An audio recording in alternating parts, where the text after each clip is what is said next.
so we can acknowledge you. Any other guests that we have today, Arian worldwide has. He is absolutely the best past journalism teacher in high school that this current president has ever had.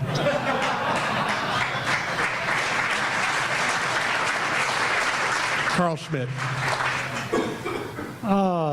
Thank you. Student learned very well. Provide teacher with great journalism entree called Segue. It's my opportunity to introduce, and this is as a board member of the Muhammad Ali Center from its inception, the best CEO in our organization's history. Chicago native, undergraduate from the University of San Francisco, MBA from Harvard, law school at Georgetown University, successful career in the corporate private world, turned his attention to the nonprofit sector to give back. 6 years ago, we were fortunate to recruit Donald Lassere to Louisville as the president and CEO of the Muhammad Ali Center. And those 6 years has been remarkable. The programming, financial stability. He ushered us through the passing of Muhammad Ali in grand fashion. So when you're board chairman, and I just finished a 3-year term at the Muhammad Ali Center, you have your short list of things to accomplish, and one on my list was to make sure that we kept Donald Lassere in Louisville. And I'm here to say that we were successful at that, but I had very little to do with it. It had more to do with the fact that his daughter swims at Lakeside, and she would not let Donald take her out of this city for anything. So please welcome Donald Lassere.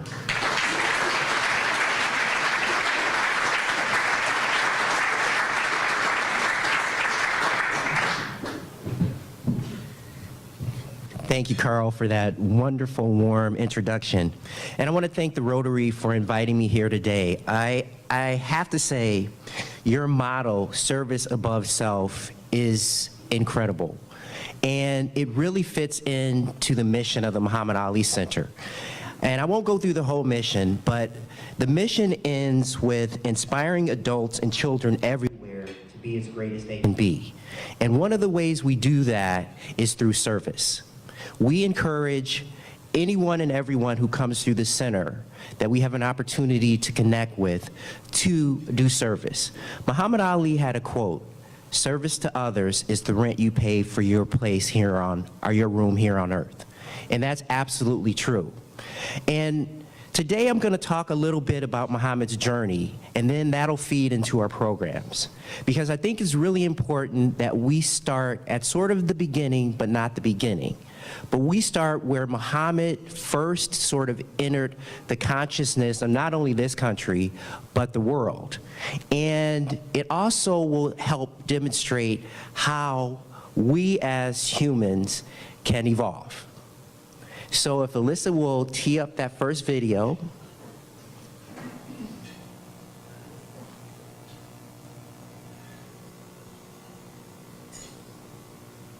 Defeated Foley by a knockout in the 7th round. Immediately thereafter, he walked into the teeth of a monumental decision. He was drafted, and then he refused induction on the grounds of his religious convictions on war. My conscience won't let me go shoot my brother or some darker people or some poor hungry people in the mud for big powerful America and shoot them for what? They never called me nigger. They never lynched me. They never put no dogs on me. They never robbed me of my nationality, raped and killed my mother and father. What I'm going to shoot them for what? How can I go shoot them? Them little poor little black people, little babies and children, women. How can I shoot them poor people? Just take me to jail. While fighting imprisonment for his stand, Ali was also stripped of his title, denied a license to fight in the United States, and denied a visa to go overseas to fight.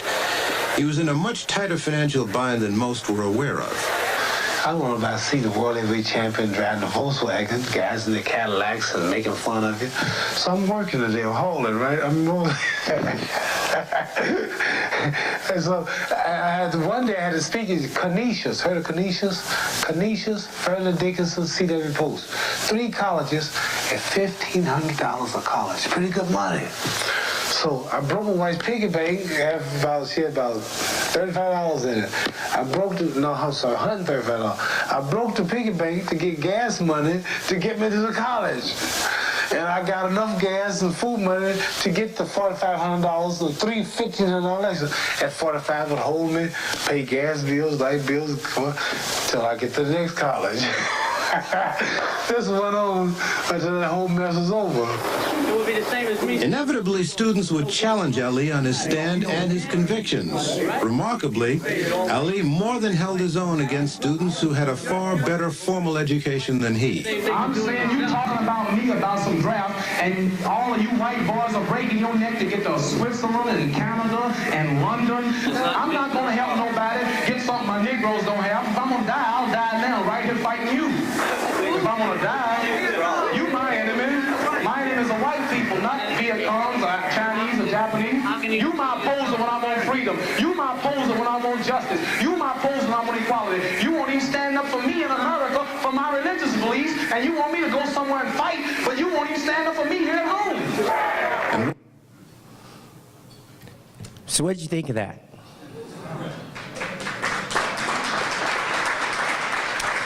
So I often show this video to young people, and I ask them, what do you think of that? And you get a whole different sort of perspectives. Some people pick up, or young people pick up on the fact that Muhammad Ali, as a world champion, was breaking his wife's piggy bank because he was broke. So he had to overcome that adversity. Some people, young people specifically, say, well, Muhammad Ali hated white people, right? So you can get that out of that video. And that's not true. The thing about Muhammad Ali that we try to impart on young people specifically is that he loved everybody. That was a 25, 26-year-old man who was standing up for his conviction in a country that was very divided, that had rhetoric that put this person against this person. Sounds a little familiar, doesn't it? Think about it. So we at the Muhammad Ali Center can use history, bring that forward, and talk about what's happening today, and educate young people that they can overcome adversity, that they can achieve greatness. And it's important that they understand that it's not necessarily going to be easy, that you have to take the good with the bad. And when you get a young person in that mindset that even though I may have come from somewhere where it's not so good, and I'll talk a little bit about myself, that they can still achieve greatness. And one of the things we do when we show them this video is we say, okay, let's think about Muhammad Ali's journey. And I'll put it in the context of myself. As Carl said, I grew up in Chicago, south side of Chicago, in the 70s. And when we saw a police car, we would run into our house because we were scared of the police. And then fast forward a few years later, I learned that Muhammad Ali started out boxing because a white police officer, Joe Martin, helped him launch his career. So how do you think that changed my perception about the police? So that's an important teaching moment, when you can say a young black boy from the west end of Louisville was helped by a white police officer. That's a great message, especially when you think about what's happening today. So we incorporate a lot of Muhammad's journey into our programs. And what we use to undergird our programs are Muhammad Ali's 6 core principles.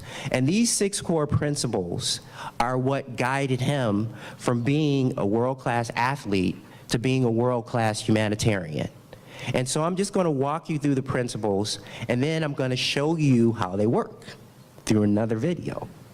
So his principle of confidence, and I'll read the definition. It's a belief in oneself, in one's abilities, and one's future.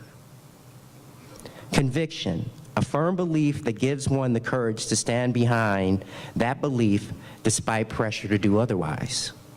Dedication, the act of devoting all of one's energy, effort, and abilities to a certain task. Giving, to present voluntarily without expecting something in return. Respect, esteem for or a sense of worth or excellence of oneself and others. And I'm going to pause right there. You saw that video, and it seemed like Muhammad Ali was a little bit angry. So after his Supreme Court case, he did an interview, and he was asked this question, and it stuck with me to this day, and it will stick with me forever. He was asked by a British journalist, so Muhammad Ali, you went through all that you went through. You lost your boxing license. You lost your ability to make a living. Do you hate those people that did that to you? And what Muhammad Ali said was, how could I hate them or anyone? Because if I did, that would make me a hypocrite. Because they were just doing what they believed they had to do, and I was just doing what I believed I had to do. That epitomizes respect. And if you think about that specifically in today's environment, if we listened, if we understood the other person's perspective and respected it, we'd be a lot better off today, wouldn't we?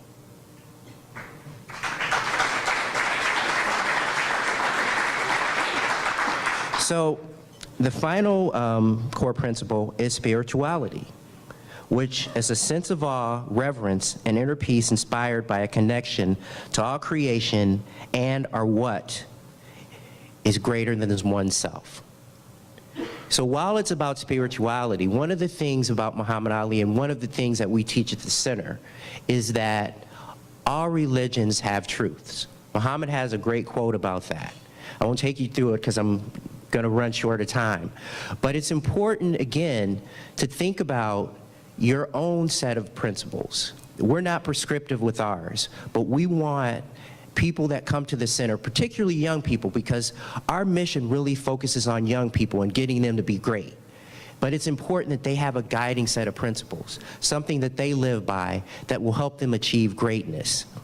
And so I once asked Muhammad's wife, Lonnie, why Muhammad Ali did what he did. And so again, I'm going to read to you something she said in a speech. She said, Muhammad wanted young people everywhere, of every background, to use his example as proof that you can overcome adversity, that adversity can lead to triumph, that it can make you stronger, and that it could lead to greatness, and that it can help you do great things. And so I am going to show you a video, and then I'm going to ask you if that legacy, if those teachings work. So this is really you.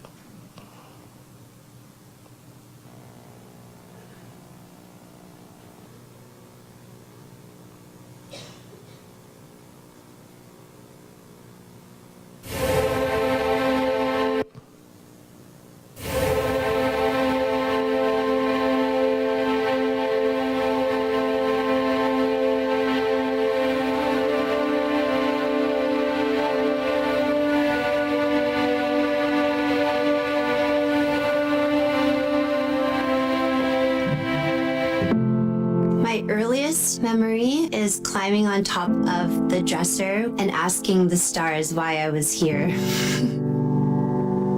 Growing up, it was kind of like climbing out of a hole that somebody else had dug for you. जो लोग हैं जो वो मेरी सुनते हैं और जो लोग हैं कि वो हमारे नहीं सुनते. Personal tragedies, however terrible they are, they kind of help me find my passion.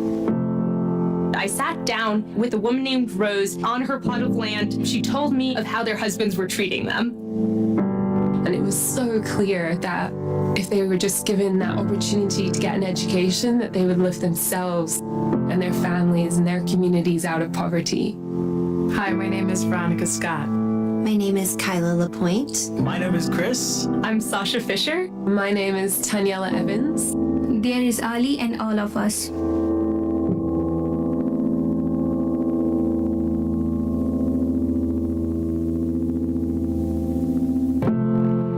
was raised in somebody else's worst time in their life.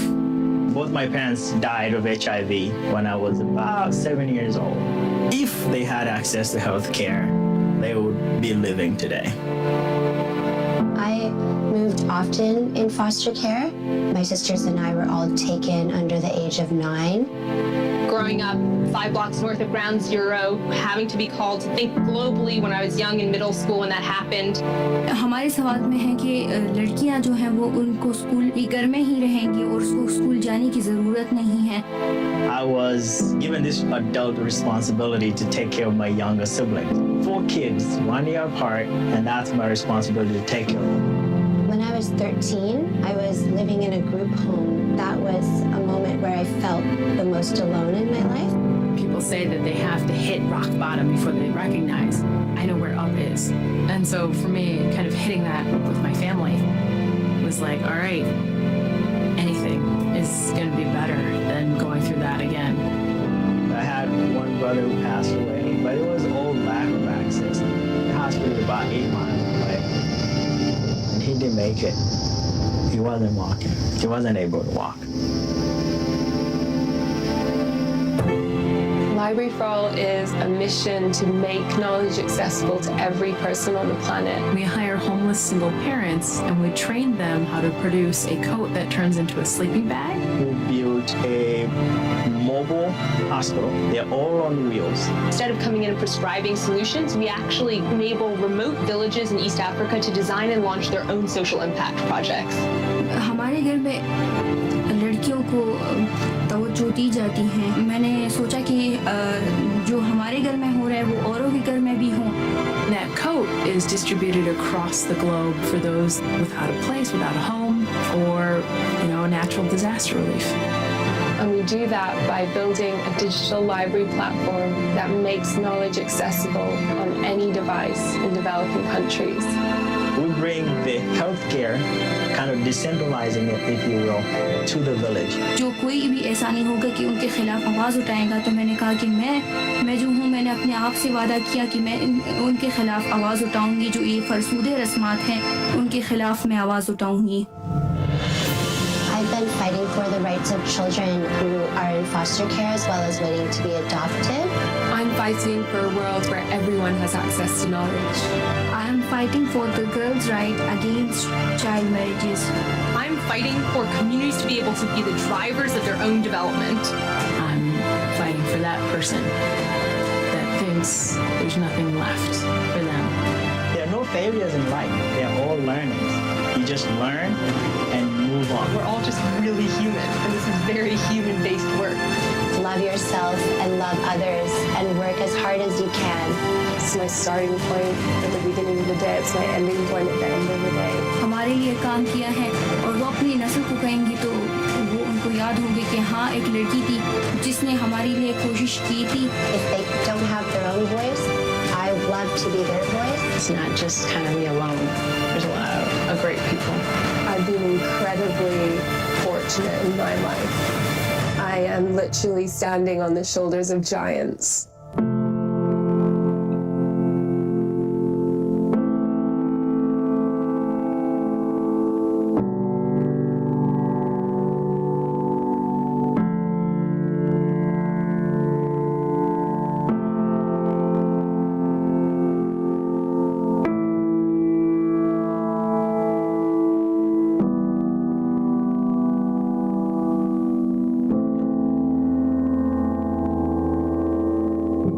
What are you fighting for?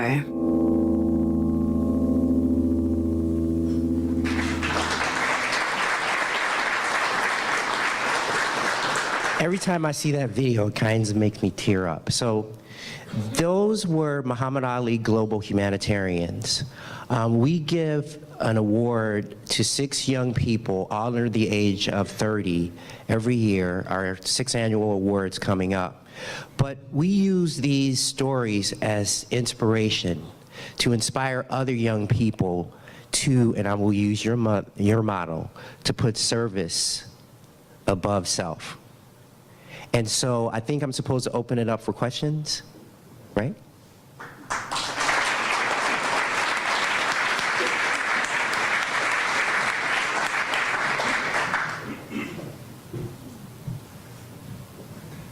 I haven't slept much in the past 4 or 5 days, and during that second video, when you said it brought you to tears, that about tore me up. That is so powerful, so extremely powerful. It is time for questions. Rotarians, if you want to approach the mic. I have one for you. When the champ returned home to be remembered and buried, and you were in the midst of that, was there something in particular that still today stirs your heart that you recall from those days of celebration and grief and so much more? Absolutely, and that's a very good question, Tony. So one of the things that happened, we were preparing for this for many years, and Carl can tell you about that. The thing that was amazing to me is that we opened the center, and we had 25,000 visitors coming to the center of all different ages, of all different nationalities, all different socioeconomic backgrounds. And to see the outpouring of love and community that brought here to Louisville was amazing. And that will always stand out to me, because to see so many different people, they're celebrating the legacy and the life of Muhammad Ali, but more importantly, making friends and talking about what they can do to help the world. And I would have conversations every day with folks who were saying, what can I do to make a difference? What could I do to become more like Muhammad Ali? How can I help my fellow man? And you heard this universally. You heard little kids say that. So it was just an amazing experience. And it's something that we need to carry forward. And I think we can, and I think we will. Yes, Ken. Thank you, Donald. Appreciate you taking the time to come today. There's so many parallels between Rotary and your organization. It's great to hear you describe it. So I've got a couple questions. One is, I think it was Tuesday would have been Muhammad Ali's birthday, and I know the center's doing some things to help celebrate his birthday. I'd be curious about that. And also, I'd like to know a little bit more. I've been through the center and seen a lot of what you guys do there, but tell me a little bit more about how you interface with the community, how you're working with kids to make their lives better, you know, kind of what your work is at the center. Okay, great. So yesterday would have been Muhammad's 76th birthday.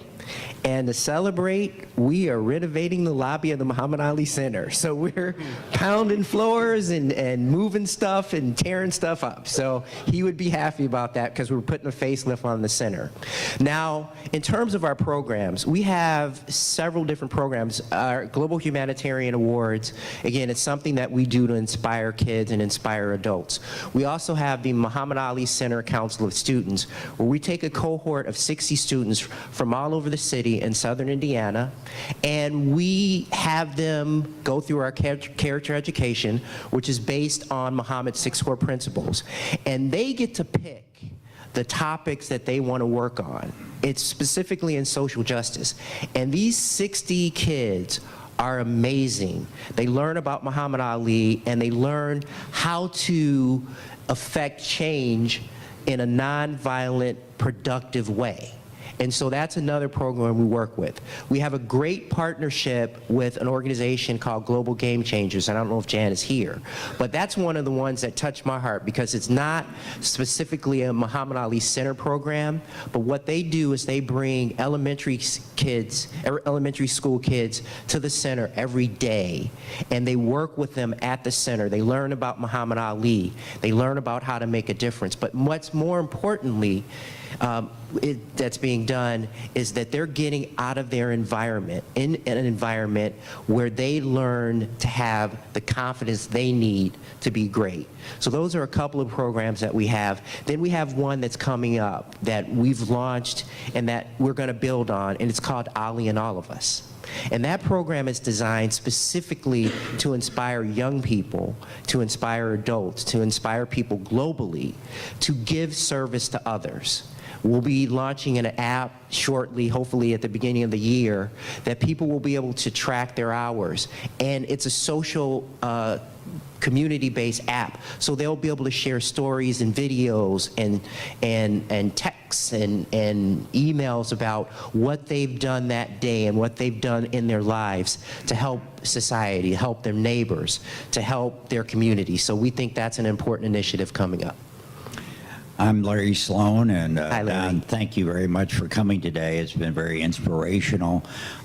When the center was first built, you know, I just figured, probably like a lot of other people, it was not only for the best known citizen and around the world from Louisville, but that it would be mostly about his sports achievements and other things. It was only 3 years ago that I first went through it with 3 of my grandchildren from the state of Washington and saw that it's a lot more than that. How did it evolve over the years? I mean, was it always conceived to be doing what it's doing now, or has it, like any other institution, kind of evolved and realized that there were different missions that it could accomplish? Yes. Kind of a long question. But. Oh, it's a great question, because we have this expression that we're much more than a museum, and we are not a boxing museum by any stretch of the imagination. One of the things that the founders, Lonnie and Muhammad, wanted to do was talk about Muhammad as a humanitarian, as a person that inspired other people. And I told you I was gonna get a little bit personal. So when Muhammad Ali made his conscientious objection, I was a young tyke of 6 or 7 years old, didn't know anything at all about boxing. By the time he went back in the ring and fought Jerry Quarry, I was 10, a little bit more than 10, and he was a hero to me. And the reason why is because my family and my community at large used him as an example to stand up for what you believe in, and more importantly, accept the consequences for what you believed in, which back in the day led to a lot of whippings, if you know what that means. I mean, you can't do it now. But when they conceived the center, they thought it was important that they showed all the aspects of Muhammad based on his 6 core principles, and not just the athlete, because Muhammad Ali, using myself as an example, did more for people outside of the ring than he ever did inside of the ring. And in our giving pavilion, for example, one of his daughters tells a story of Muhammad Ali driving down the street in LA, seeing a homeless person, stopping the car, picking up this homeless man, taking him to a restaurant, feeding him, spending hours talking to him, then saying, okay, well, what do you need? And the guy said, I need a job.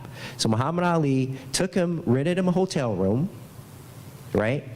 Kept him in his hotel for several days, bought him clothes, and then helped him get a job.